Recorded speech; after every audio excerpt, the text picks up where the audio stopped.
오늘 우리에게 주시는 하나님 말씀은 요한복음 17장 3절 말씀입니다. 요한복음 17장 3절 신약성경 176면에 있습니다. 제가 읽고 또 우리 성도님들과 함께 한 번 더 합독해서 읽도록 하겠습니다.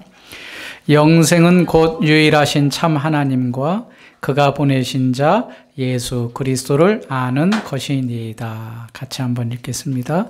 영생은 곧 유일하신 참 하나님과 그가 보내신 자 예수 그리스도를 아는 것이니이다. 아멘.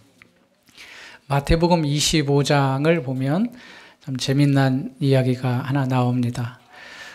신랑이 오는데 그 신랑을 맞을 처녀들의 이야기가 나오고 있습니다. 우리가 생각하는 결혼식 문화가 아니고 이제 그 지역에 예수님 당시에 그 지역의 문화인데 신부는 단장을 하고 있고 그다음 신랑이 언제 올지 모르지만 아무튼 옵니다. 그런데 그 신랑을 맞기 위해서 이제 등을 준비했던 그런 처녀들의 이야기가 나옵니다. 우리가 아는 것처럼 절반으로 나뉘어졌죠. 5명은 기름을 준비했던 처녀였는데 5명은 기름을 준비하지 않았습니다. 그래서 다 기름을 준비한 처녀들은 슬기로운 처녀, 그렇지 못한 처녀들은 미련한 처녀라고 성경이 말씀을 합니다. 이제 밤늦도록 신랑이 오지 않자 꾸벅꾸벅 졸면서 자기도 합니다. 그런데 소리가 납니다. 신랑이 온다. 그래서 이제 등에 불을 밝히기 위해서 기름을 써야 되는데 기름을 준비하지 못한 5 처녀는 어떻게 해야 될지 당황스러워합니다. 그때 기름 있는 자에게 좀 나눠주면 좋겠다. 그런데 사실 그럴 수 있나요? 빨리 지금이라도 기름을 사가지고 오라. 해가지고 사오는 사이에 이미 다 신랑을 맞아서 다 떠나버렸습니다. 천국은 마치 이런 것이다 라고 하면서 천국이 이렇게 기름을 준비한 자와 준비하지 못한 자로 나뉘게 된다. 그러면서 한 가지를 말씀하시는데 너희는 깨어 있으라. 그날과 그 때를 알지 못한다. 갑자기 오실 텐데 너희는 항상 준비를 하고 있어라. 기름을 준비하고 있어야 된다. 그 말씀을 하시는 겁니다. 이것과 비슷한 이야기가 누가복음 12장에도 나옵니다. 그런데 그 내용은 좀 다릅니다. 어떤 한 주인이 있었습니다. 그 주인이 혼인집에 갔다 오는 내용입니다. 갔다가 오는데 자기 집에 들어가는데 이제 그 집의 문이 잠겨 있을 거예요. 아닙니까? 그 이제 밖에서 주인이 두드릴 때에 그 문을 종이 열어줘야 된다는 겁니다. 그러면 종이 문을 열기 위해서는 어떤 상태에 있어야 될까요? 지금은 뭐 비밀번호 누르면 열리니까 들어가지만 그때는 사람이 일일이 열어줘야 된다면 종이 깨어 있어야 된다는 겁니다. 그래서 주인이 밖에서 나왔다. 문을 두드릴 때 종이 깨어 있어서 아유 주인님 오셨습니까? 하고 단번에 열어줘야 되는 것 아니냐. 그래서 누가복음 12장 35절에 허리에 띠를 띠고 등불을 켜고 서 있으라. 그러므로 너희도 준비하고 있으라. 생각하지 않을 때 인자가 오리라. 기름을 준비하지 못했던 5 처녀와 또 등불을 켜고 서 있으라는 이 누가복음의 이야기에 동일한 주제는 뭐냐면 깨어 있으라는 겁니다. 준비하고 있어라. 물론 이 깨어 있다는 표현이 잠을 자지 않고 깨어 있다는 말이지만 이것을 우리가 영적으로 보면 단순히 잠을 자지 않고 예수님 재림을 기다려야 된다 그 말이 아니라 영적으로 깨어 있으라는 겁니다. 영적으로. 그럼 영적으로 깨어 있는 게 뭐냐? 바로 예수 그리스도를 믿는 믿음을 가지고 있어야 된다. 그 말입니다. 예수 그리스도를 믿지 않으면 예수님이 오실 때 그 믿음으로 우리가 구원을 받는 건데 그렇지 못하면 구원을 받지 못하는 것이다. 라고 말씀을 하고 있습니다. 여러분 예수 그리스도를 믿는 종교를 우리는 기독교라고 합니다. 기독교. 우리는 기독교인이죠. 예, 그래서 크리스찬이라고 말합니다. 핵심 진리는 3가지를 뽑으면 이렇습니다. 하나님이 창조하셨다. 그런데 인간이 타락했다. 그 인간을 구원하기 위해서 예수님이 이 땅에 오셨다. 이 3가지로 요약할 수 있습니다. 그러니까 창조와 타락과 구원. 이게 바로 기독교의 핵심 진리입니다. 하나님에 대해서도 이야기하고 죄인된 이야기, 죄를 지은 인간에 대해서도 창세기 쪽 이야기하면서 그 이후의 내용은 어떻게 그 죄인들을 구원하는가에 초점이 맞춰져 있습니다. 이 죄인을 어떻게 구원할 건가? 그 방법은 성경이 말하고 있는데 그 방법은 바로 우리가 스스로 구원할 수 있는 게 아니고 누군가 와서 우리를 구원해 줘야 되는데 그 누군가가 누구냐면 예수 그리스도다. 이 땅에는 유일신 하나님을 믿는 종교가 있습니다. 그 뿌리가 거의 비슷합니다. 바로 기독교와 그다음에 지금 한참 전쟁이 일어나고 있는 그 중동 지역에 있는 이슬람 그리고 유대교, 이 세 교지는 유일신 하나님을 믿습니다. 그러니까 이슬람들은 자기들의 하나님을 알라라고 하잖아요. 이게 바로 이제 우리 표현으로 보면 여호와 하나님입니다. 그 유일신 하나님. 유대인들도 여호와 하나님을 믿죠. 그러니까 기독교와 이슬람과 유대교는 거의 뿌리가 한 뿌리라고 생각을 하면 됩니다. 유일신 하나님을 믿습니다. 그런데 기독교가 그 다른 이슬람과 유대교와 다른 가장 중요한 차이점은 바로 예수 그리스도를 믿느냐, 예수 그리스도를 믿지 않느냐에 있습니다. 우리는 유일신 하나님을 믿지만 그 유일신 하나님이 성부와 성자와 성령 하나님을 우리가 알고 있습니다. 그래서 이 셋을 삼위일체 하나님이다. 그래서 여러분들이 나는 하나님 믿어 그렇게 말할 때 그 하나님은 성부, 성자, 성령 하나님을 믿는다. 그 고백입니다. 그런데 다른 종교는 이 성자 예수 그리스도, 즉 하나님의 아들 예수 그리스도를 인정하지 않고 믿지 않습니다. 그들의 주장은 이렇습니다. 어떻게 하나님이 사람이 될 수 있냐? 맞죠? 하나님이면 하나님인 거지. 어떻게 하나님이 사람이 될 수 있냐? 그래서 믿지 못합니다. 그리고 예수님은 이 땅에 사신 사람인데 어떻게 사람이 신이 될 수 있냐? 그것도 우리 입장에서는 이해할 수 없다는 겁니다. 그러니까 신도 사람이 될 수 없고 사람이면 사람인 거지 사람이 어찌 하나님일 수 있냐? 그것도 인정하지 않으니 성자 예수 그리스도를 믿지 않을 수 있는 거죠. 그런데 우리는 그렇게 생각하지 않습니다. 그 하늘의 영광을 다 버리고 종의 형체로 인간의 육신을 입고 오신 그 하나님의 아들 예수 그리스도가 우리의 구원자임을 믿는 겁니다. 그게 우리의 신앙의 고백입니다. 그래서 우리가 사도신경을 할 때마다 천지를 창조하신 하나님도 고백하지만 그의 유일하신 아들 우리 주 예수 그리스도를 믿사오며 그렇게 고백을 하는 믿사오며. 그래서 기독교는 이 그리스도라는 것이 이제 음역이 되어서 기독이라는 거거든요. 그러니까 이 그리스도를 믿는 종교입니다. 하나님의 아들인 예수 그리스도를 믿는 종교가 바로 기독교라는 겁니다. 마리아가 결혼 전에 잉태한 것이 이제 알려졌고 그 남편이 이제 되려고 하는 요셉이 자기 이제 아내 될 그 마리아가 임신된 것이 확인된 다음에 조용히 끊어내기를 원하고 있을 때에 천사가 나타나잖아요. 그래서 천사가 이렇게 말을 합니다. 마태복음 1장 21절에 아들을 낳으리니 이름을 예수라 하라. 이는 그가 자기 백성을 그들의 죄에서 구원할 자이심이라. 너 지금 잉태됐는데 앞으로 결혼할 정혼한 너의 아내가 잉태됐는데 이것은 누구 어떤 남자와 비밀리에 육적인 관계를 얻어서 잉태된 게 아니다. 너는 그렇게 이해하고 끊으려고 하는데 그렇지 않다. 성령으로 잉태된 것이다.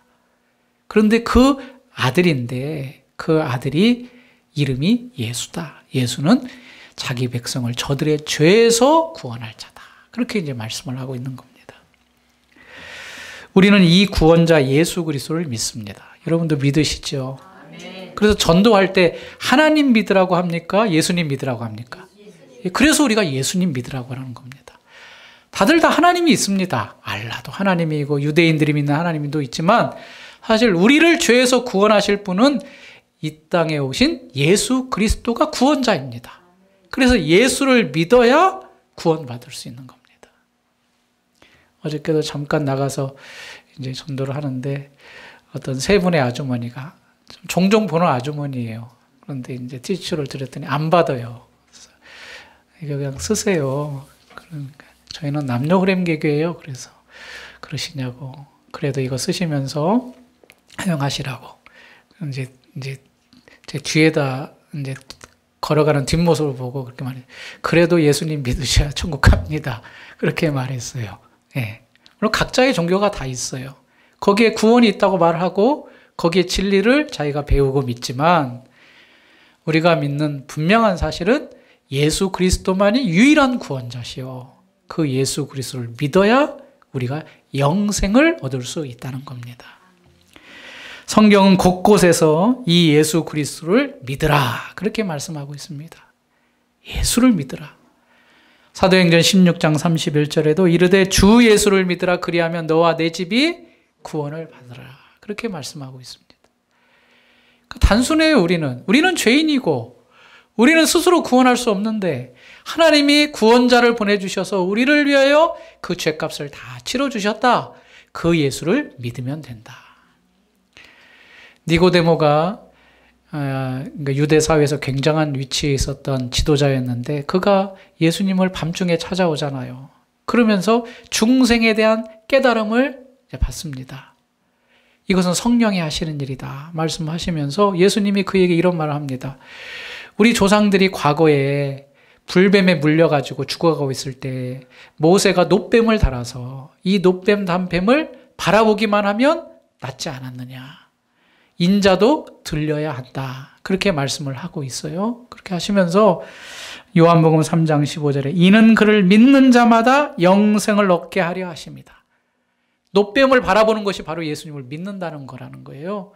그래서 요한복음 3장 16절이 그 다음에 이어지고 있죠. 하나님이 세상을 이처럼 사랑하사 독생자를 주셨으니 이는 그를 믿는 자마다 멸망하지 않고 영생을 얻게 하려 하십니다. 우리 기독교는 예수님을 믿는 종교입니다. 믿으면 영생을 받습니다. 이제 오늘 본문으로 돌아와서 오늘 본문에서도 영생이라는 말씀이 나옵니다.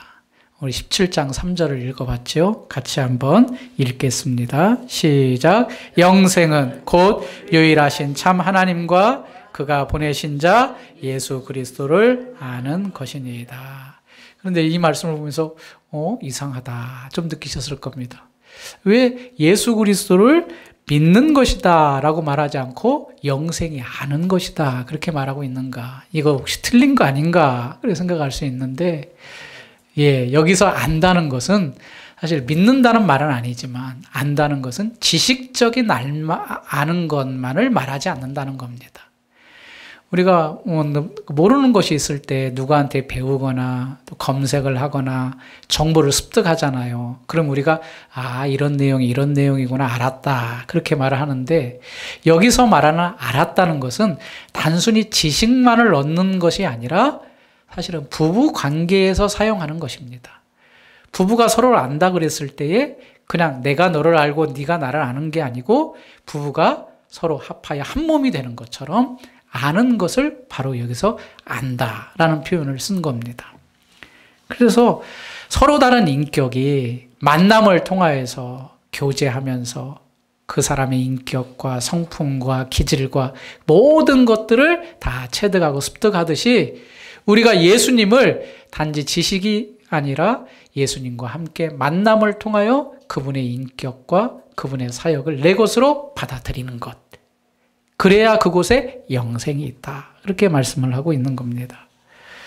그래서 영생을 이해할 때 우리는 단순히 천국 간다, 천국 가는 것이 영생이다 라는 것이 아니라 두 가지 의미를 꼭 생각해야 됩니다. 하나는 현재적 의미입니다. 그건 무슨 말이냐면 이제 마태복음, 요한복음 10장 10절에 예수님이 그런 말씀을 하세요. 내가 온 것은 양으로 생명을 얻게 하고 더 풍성히 얻게 하려는 것이다. 예수님을 믿으면 생명이 있어요. 그런데 그 생명을 얻게 할 뿐만 아니라 예수님을 계속 믿으면서 우리의 생명이 더 풍성해져요.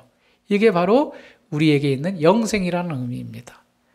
예수님과의 관계, 예수님과의 만남이 시작이 되면 내 안에 영생, 생명이 오고 이 땅에 살아가면서 예수님과의 관계가 더 가까워지고 친밀해지고 할수록 내 안에 이런 영적인 생명이 더 부유해진다. 그런 말입니다. 또 하나의 의미는 이제 미래적인 측면인데 우리가 잘 알고 있는 것처럼 예수님 믿고 죽으면 어디 간다? 천국 간다. 이게 바로 영생이라는 겁니다. 그러니까 이 땅에 살면서도 우리가 예수님 때문에 영적인 생명이 풍요해지고 또 우리의 생명이 이 땅에 끝날지라도 우리가 천국으로 인도함 받는 영원한 생명을 얻는 것. 이게 바로 영생의 의미입니다. 그런데 이제 여기서 영생이 한마디로 또 정의할 수 있는데 이 영생은 따라서 해볼까요? 하나님의 자녀됨.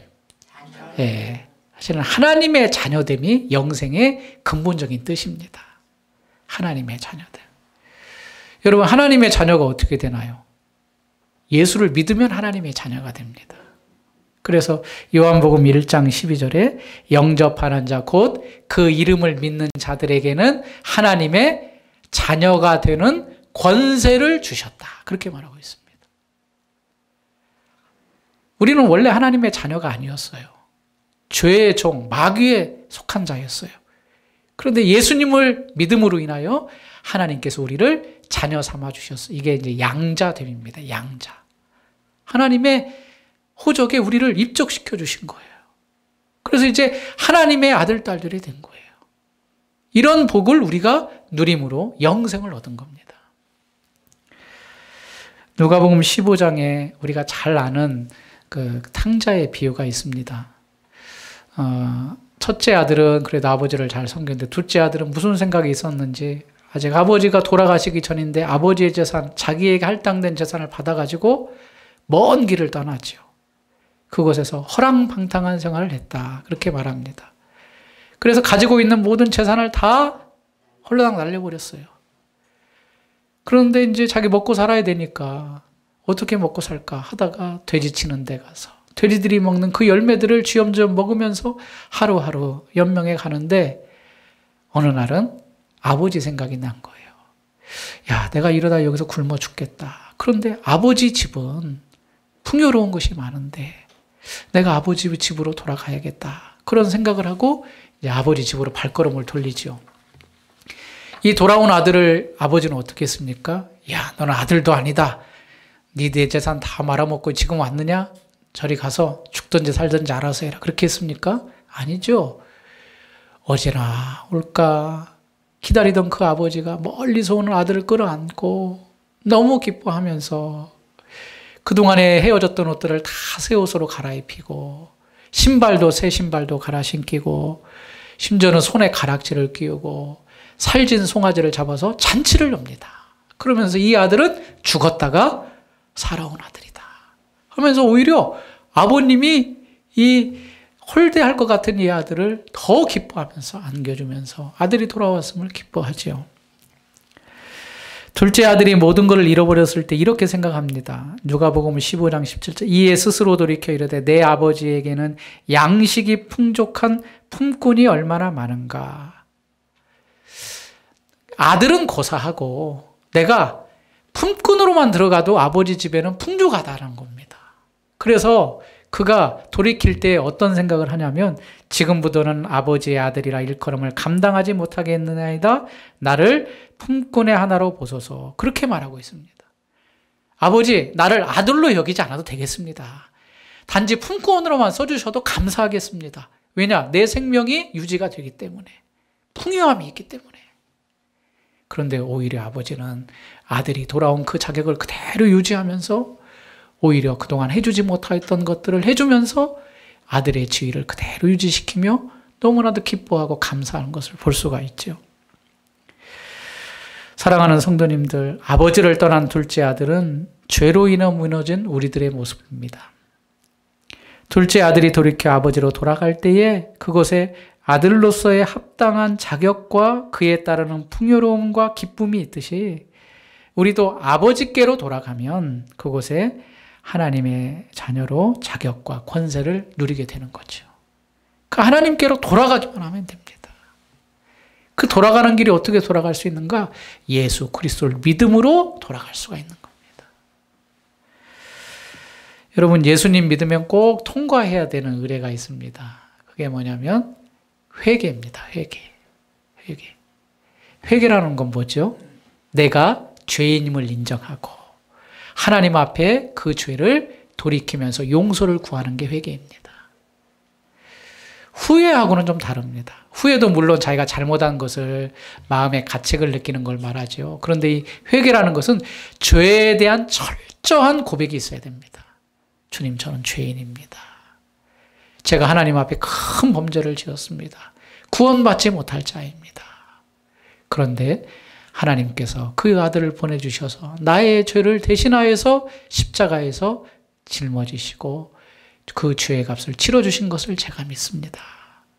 이런 죄에 대한 인정과 회개가 있어야 진정한 회개가 되는 것입니다. 회개는 히브리어로 뉘우치고 돌아오다, 니함, 슈브라는 단어를 쓰고, 또 헬라어로는 메타노이아, 마음이 바뀐다는 것을 씁니다. 통상적으로 회개했다 그러면 유턴했다 그런 표현을 씁니다. 유턴. 가던 길을 돌아서 뒤돌아간다 그 말이 있죠. 세상으로 갔던 우리들이 하나님께로 돌아온다. 뭐 회심이라는 말도 쓰는데 사실 회심이라는 말보다는 회개라는 표현이 더 적정합니다. 왜냐? 회개라는 것은 죄에 대한 철저함을 고백하는 거거든요. 주님, 저는 죄인입니다. 죄인입니다. 예수님을 믿는다는 것은 내가 죄인임을 고백하는 것과 같이 맞물려 있습니다. 그러니까 내가 예수님 믿었다라는 것은 철저하게 나는 죄인이고 지옥 갈 사람이었습니다. 라고 고백하는 겁니다. 이 회개는 믿음과 동시에 일어납니다. 믿음이 들어가면 회개가 자연적으로 일어납니다. 분리하는 사람도 있는데 그렇지 않습니다. 믿음과 회개는 동시에 일어납니다. 성경은 죄인들에게 회개할 것을 선포합니다. 시편 7편 12절에 사람이 회개하지 아니하면 그가 그의 칼을 가시며 그의 활을 이미 당기어 예비하셨도다. 그 죄를 빨리 뉘우치고 깨닫고 회개하라는 겁니다. 이미 다 활을 당겨놨다. 이제 놓기만 하면 그 활이 우리에 찔려서 죽는다는 겁니다. 빨리 회개해라. 그렇게 말하고 있습니다. 누가복음 13장 3절에도 너희가 만일 회개하지 아니하면 다 이와 같이 망하리라. 하나님은 죄인된 우리에게 계속 회개를 선포합니다. 주 예수 그리스도를 믿어서 그 죄를 뉘우치고 고백하고 하나님께로 돌아올 것을 선포합니다. 회개라고 하면 너무나도 우리에게 무거운 짐이지만 결국에는 회개를 통하여 우리를 살리기 위한 하나님의 계획이 이 성경 안에 들어가 있는 거죠. 우리가 회개할 때 두 가지 반응이 나타납니다. 그것은 하나는 죄에 대해서는 죽고 이제는 하나님의 의에 대해서는 살아있는 그런 자세가 나타나기 시작합니다. 그래서 회개를 하면 죄를 미워하게 되고 하나님을 향한 진정한 회심이 일어나게 됩니다. 이제는 죄를 짓지 않는 것이죠. 그리고 회개는 육에 대하여 죽고 영에 대해서 살아있는 것으로 이제는 우리가 육체의 소욕을 쫓지 아니하고 하나님이 기뻐하시는 말씀을 따라 하나님께서 원하시는 길로 가게 되는 것이 회개한 인생, 예수님을 믿는 자의 삶이 되는 것입니다. 우리가 갈라디아서 2장 20절 말씀을 아시죠? 제가 한번 읽어드리겠습니다. 내가 그리스도와 함께 십자가에 못 박혔나니 그런즉 이제는 내가 사는 것이 아니요 오직 내 안에 그리스도께서 사시는 것이라. 이제 내가 육체 가운데 사는 것은 나를 사랑하사 나를 위하여 자기 자신을 버리신 하나님의 아들을 믿는 믿음 안에서 사는 것이라.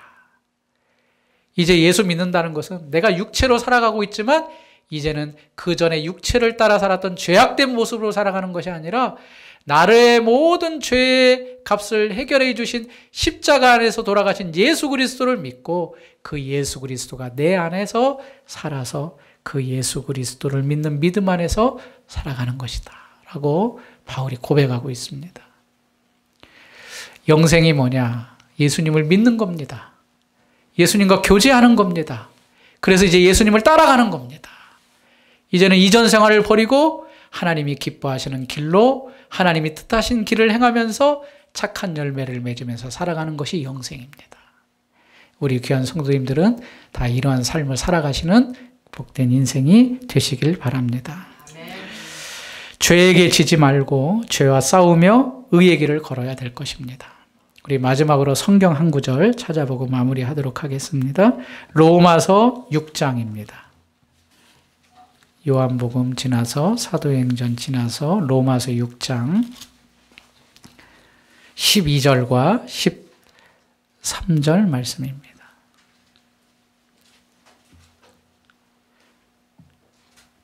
같이 한 목소리로 읽도록 하겠습니다. 시작. 그러므로 너희는 죄가 너희 죽을 몸을 지배하지 못하게 하여 몸의 사욕에 순종하지 말고 또한 너희 지체를 불의의 무기로 죄에게 내주지 말고 오직 너희 자신을 죽은 자 가운데서 다시 살아난 자 같이 하나님께 드리며 너희 지체를 의의 무기로 하나님께 드리라. 똑같은 지체지만 나의 몸이지만 그 전에는 불의의 무기로 죄에게 내주었다면 이제는 예수 그리스도를 믿어 죄가 우리를 지배하지 않고 지배하지 못하고 예수 그리스도의 종이 되어서 하나님의 아들이 되었으니 이제는 하나님께 나의 몸을 드리며 우리 지체를 의의 무기로 드리라. 그렇게 말씀하고 있습니다. 사랑하는 성도님들, 영생을 받으셨습니까? 참 하나님과 예수 그리스도를 아는 그런 믿음이 여러분들에게 있습니까? 이제 우리가 살아가야 될 길은 불의의 무기가 아닌 의의 무기로 살아가는 겁니다. 그래서 날마다 우리 가운데 힘을 주시는 예수 그리스도께 의지하고 또 살아가면서 실수하고 넘어질 때도 있지만 다시금 그 이름을 의지해서 일어서셔서 그 길로 달려가는 귀한 성도님들이 다 되시길 주님의 이름으로 축원합니다. 기도하겠습니다. 하나님 아버지 감사합니다. 우리는 이제 죄의 종이 아닙니다.